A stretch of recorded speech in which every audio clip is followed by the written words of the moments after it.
All right. Here we go. Check that out. I look happy. We are just, listen, let me tell you one thing. What I can tell you is I wish there was a fire in here because it's cold in here because K-Dub's going to be in the house later and it can't be too warm. So we got 5 running questions. Now, the interesting or the twist we're putting on this is instead of just making up the questions ourselves, we went to the fans, the real loyal fans of NHL now, and asked them to provide the questions. And they actually recorded videos for us. So this is actually pretty cool. I like this. Our first question is from Patrick in Tampa. Hey guys, this is Patrick Maroon from the Tampa Bay Lightning. Which team is under the most pressure to win the Stanley Cup this year? I figured it wouldn't be us. Patty Maroon having fun, eh? Yeah, I like that. You guys didn't know that. I had no idea that was coming. That was nice. No. Listen, we pulled out the big guns for the first show. Yeah. So let's go, Johnny. What do you think? What would you tell Patty Maroon? Well, I'd say, Patty, whatever team you're on, because you've won back-to-back, so you want to make a three-peat, I guess. So I guess it's your team. But if it's not going to be Tampa, then I'm going to say it's the Toronto Maple Leafs, because this team has been built with a specific vision of how they want to play. They've paid their top players top dollar, and they have not yet rewarded that franchise with even a playoff round win. So I think there is just a ton of pressure because the vision of Kyle Dubas has to pay dividends this year. If they don't, I don't think these same players will return. I don't even think the same vision of a team will return. So a lot riding on success this year for the Maple Leafs.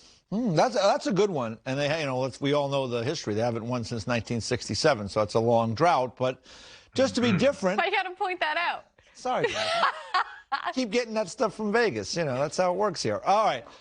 I'm going to say Vegas. Sure. Because, you heard Gary Lawless talking about, friendship is friendship and championships are this is like their 4th year, and they've gone through all kinds of players. Gary's talking about, oh, poor us, we've only been in 4 drafts. They trade away all their draft picks. They traded, 3 picks to get Tomas Tatar? He lasted there, 2 weeks before they moved him out? So the owner wants to win. And when the owner wants to win, everybody knows about it. So there's pressure. And good for Bill Foley. You always want to win. But he's made it clear that he expects to win much sooner than later with this team that's still relatively new on the scene. They got to the final a couple of years back, as we remember, an unbelievable year. But I think there's pressure on that team just because those guys in the room, they don't win. They'll be on the bus. Pack your bag. That's right. They'll be on the tram or however the heck they get them out of Vegas. The tram. All right, next question comes from Trevor in Anaheim. Which rookie will make the biggest impact this season? Go USA. Oh, wow. Throws in the Go USA at the end. Also, the flow is on point for the kid. Yes, but, E.J., how would you answer Trevor's question? Well, I would like to say Trevor, but I'm not going to go there yet. I still think he's a little away from being that kind of impact guy, but he was terrific at the World Juniors. And charismatic, apparently. Yeah, listen, he had some gusto there. He was calling out to win the night of the game, before the game, so give him credit for that. But I'm going to say Igor Shesterkin of the New York Rangers because he's played in the league a little bit, so I guess, you could say, well, we already know he's here, but he's technically still a rookie. And I'm all about the technicalities, as you know, Jack. You got to use them to your advantage. Use them to your advantage when you can. So, he's going to be in a position. Johnny talked about it earlier. The Rangers, defense is not the strong suit, and they rely on their goaltender. And this kid last year, remember, he came over. He played in Hartford in the American League and was, .935 save percentage. He was just terrific. He earned that call up to the Rangers, and then he basically just took over and put his stuff down and said, I'm here with the New York Rangers, and played just as well. So for me, he'll be the guy that I will have as the rookie with the most impact. Okay. Yeah, he's going to have the chance because he's playing at a big market on a big stage, but that's going to be tough because the Rangers are porous. I'm going to go to a guy who's a little bit older, Kirill the Thrill Kaprizov out in Minnesota. He's played in a men's league. He came 3rd in the KHL in scoring, led them in goals last year. He scored the Olympic game-winning goal in overtime. He's been on a big stage. And he gets to Minnesota, EJ, and he's going to play in the first line. He's going to be in the first power play unit. He's going to get all the high-leverage offensive situations for a team that wants to win. So he's going to be put in a position to put up points and have a major impact. I think he will. He's really good. All right, our next question comes from, I think, one of our biggest fans, actually. Really? Yeah, out in Edmonton. Let's see what he has to ask. Hey, everyone. It's Leon Draisaitl here. Who do you guys think will be the breakout star in 2021? All right, Leon Draisaitl getting in the mix. He even said, getting in the mix. Leon, we know who you are. Yeah, the intro is not necessary. No. That's a little overrated, Leon. We get it. You're the reigning MVP. But you know what? For me, guys, I think breakout star, I'm going Andrei Svechnikov down in Carolina because we already know he's good. He's got a lot of notoriety because of lacrosse goals. He also has a lot of personality and confidence in his game. But I think he is the next dynamic power forward in the NHL, scoring at a 40-goal pace, being a dominant physical player, and what's almost important to be a breakout star is you got to be on a good team. And I think Carolina is an up-and-coming team that could threaten doing some serious damage in the playoffs. So Svechnikov, whether he's playing with Aho and Teravainen or not, he's good enough to do it on his own. He's only getting better. He's my breakout star. Yeah, not Leon Draisaitl. That's a really good one. I mean, I'll tell you, I could see that easily happening because he does have a lot of skill. I'm going to go with Nick Suzuki of the Montreal Canadiens. I think we got to see him. You know, if we didn't have the return to play, I don't know if I'd be quick to point to him. But we did have it, and Suzuki started to find his way. And then again, right off the hop in the game last night, he had a goal, that really tough angle shot.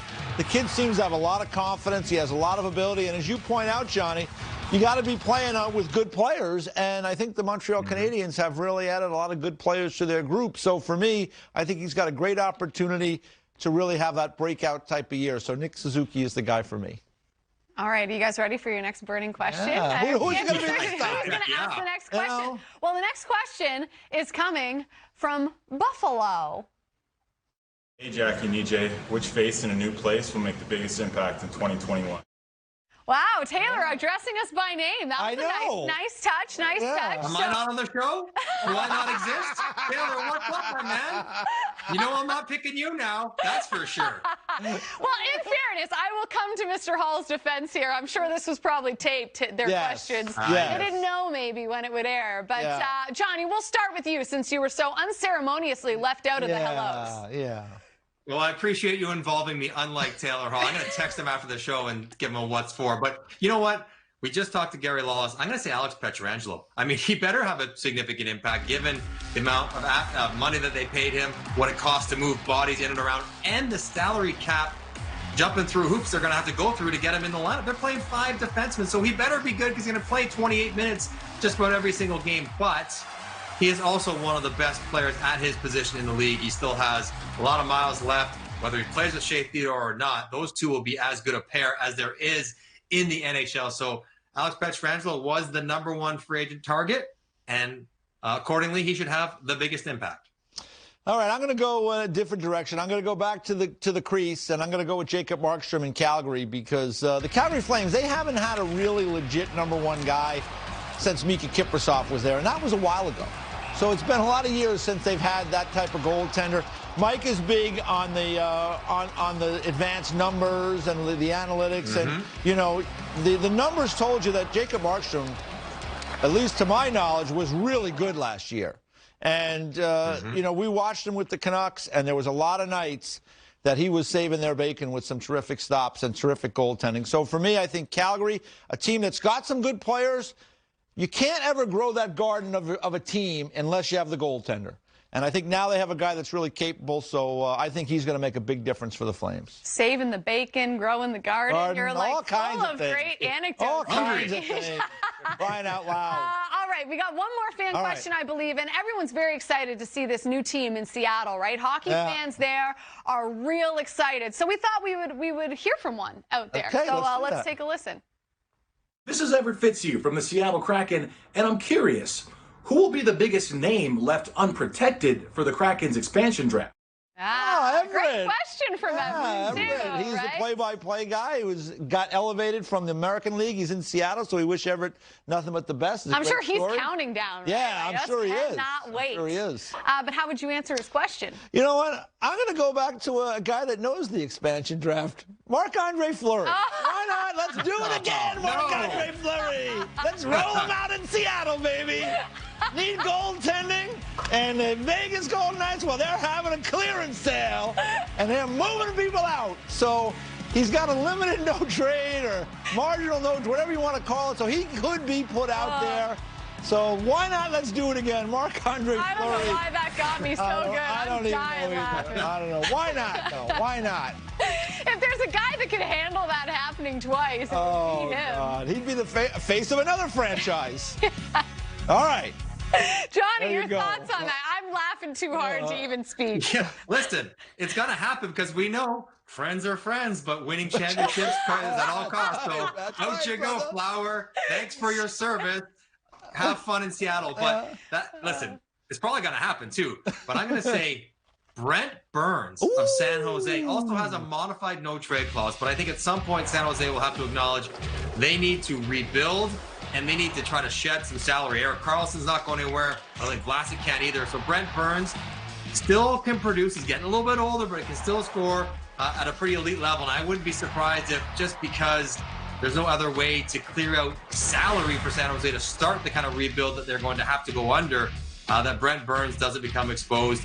I know he still makes a lot of money, $8 million is cap hit, but he would be a massive name because he's been as good an offensive defenseman as we've seen in the league the last decade, putting up almost Hall of Fame type numbers. So he'd be a big one if he was available. Yeah, and to your point, Johnny, with the no move and no trade, that's a big thing. If you have a no move, you can't be on that list. If you have a no trade, even if it's a partial no trade, you can be. So that's why people might say, well, why not Vlasic? He's got a no move, so you can't do it with him. Exactly.